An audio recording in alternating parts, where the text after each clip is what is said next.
Hi అండి. ఇక్కడ వచ్చేసి అయితే ఇది సోరకాయ హల్వా అయితే చేశానండి. టేస్ట్ అయితే సూపర్ అదిరిపోతుంది. ఇది ఎలా చేశానో ప్రాసెస్ అయితే చూపిస్తానండి. ఇక్కడ వచ్చేసి అయితే ఒక ప్యాకెట్ పాలు అయితే తీసుకున్నాను, కాగపెట్టుకుంటున్నానండి. నెయ్యి వేసుకొని ఈ జీడిపప్పు అయితే వేపుకుంటున్నానండి. ఎర్రగా నెయ్యిలో దూరగా వేపుకోవాలా. మంట స్లో మంట మీద పెట్టి వేపుకోవాలండి, మాడిపోతుంది లేకపోతే. ఇలా దూరగా వేపుకున్నాక పక్కకైతే తీసేస్తున్నానండి. మొత్తము టేస్ట్ చాలా బాగుంటుందండి సోరకాయ హల్వా అయితే. మొత్తం అయితే పక్కకైతే తీసేసాను. సోరకాయ అయితే తురుపు పెట్టుకొని దాని నీళ్ళంతా పిండేశానండి. పిండేశాక దీంట్లో అయితే వేసేసుకుంటున్నాను.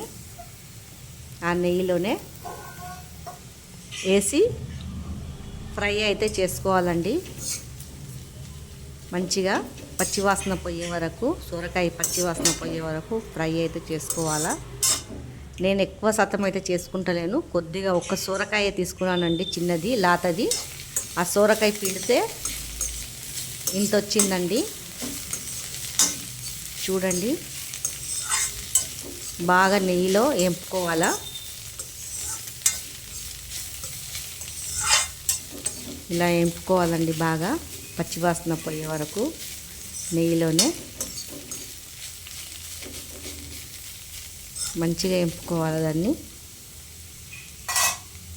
వేపుతూనే ఉండాలండి, కింద మాడిపోకుండా తలగకుండా వేపుతూనే ఉండాలా. ఇట్లనే వదిలేస్తే కింద అయితే అంటుకుంటుంది, మాడు వాసన వచ్చేస్తుంది. మాడు వాసన రాకుండా వేపుకోవాలా బాగా. ఇక్కడ వచ్చేసైతే పాలైతే చిక్క పడిపోవాలండి, దగ్గరికి వచ్చేయాలా. వేపిన తర్వాత చక్కెర అయితే తీపి ఎంత తింటామో అంత వేసుకోవాలండి. దీంట్లో చూడండి, దీంట్లోనే మొత్తం నీళ్ళు అయిపోతుంది, నీళ్ళు వచ్చేస్తుందండి బాగా. దీంట్లోనే ఈ నీళ్ళల్లోనే ఉడకనీయాలి. చూడండి, నీళ్ళు వచ్చేస్తుంది చక్కెరది. దీంట్లోనే సోరకాయ బాగా ఉడకనీయాలండి. మనం వేయించుతాం నెయ్యిలో, అది కొంచెం ఉడికిపోతుంది, ఈ చక్కెర నీళ్ళల్లో ఉడికిపోతుందండి బాగా. ఇలా వేయించుకోవాలి బాగా చక్కెర నీళ్ళల్లో. మనం నీళ్ళు పోసేది ఏం అవసరం లేదు, దీంట్లోనూ నీళ్ళు వెళ్తుంది మొత్తము చక్కెరలో. నేను ఒక్క సోరకాయ తీసుకుంటేనే ఇంతనే అయ్యిందండి. మీరు ఎక్కువ మంది ఉంటే 2 సోరకాయలు అయితే తీసుకోవాలా. బాగా ఉడికిపోయిందండి. తర్వాత ఈ పాలు అయితే దీంట్లో అయితే వేసుకుంటున్నాను కొద్దిగా. చూడండి, ఎక్కువ వేస్తే పైన పొంగిపోతుందని కొద్దిగా అయితే వేస్తున్నాను. బాగా చిక్కగా ఉడికిపోయిందండి 1/2 లీటర్ పాలు. ఇక దీంట్లోనే బాగా ఉడకనియాలండి, దీన్ని బాగా ఉడకాల. ఇది మొత్తము దగ్గరకు వచ్చేయాల, ఉడకనిస్తూనే ఉండాలి బాగా. జరసేపటికి ఉడుకుతుంటే కలుపుతూనే ఉండాలండి, ఎందుకంటే కింద మాడిపోతుంది.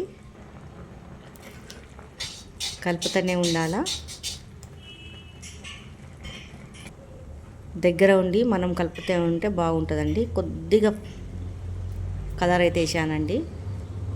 ఇష్టం ఉన్న వాళ్ళు వేసుకోవచ్చు, ఇష్టం లేని వాళ్ళు సిప్ చేసేయచ్చు, కానీ కలర్ ఉంటేనే బాగుంటుంది, లేకపోతే తెల్లగా ఉంటుంది. చూడండి, ఇలా దగ్గరకు వచ్చేస్తుంది, మొత్తం ఉడికిపోతుంది, కోవాలాగా అయిపోతుందండి బాగా.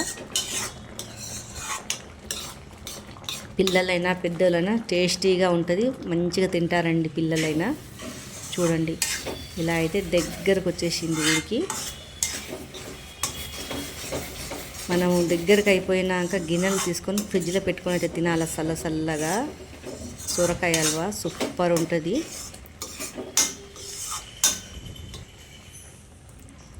ఒక 10 నిమిషాలు మనది కాదనుకుంటే నిలబడితే పొయ్యి కాడ సూపర్గా టేస్టీగా ఇలా చేసుకోవచ్చు. మీకు నచ్చినట్లయితే లైక్, సబ్స్క్రైబ్ అయితే చెయ్యండి.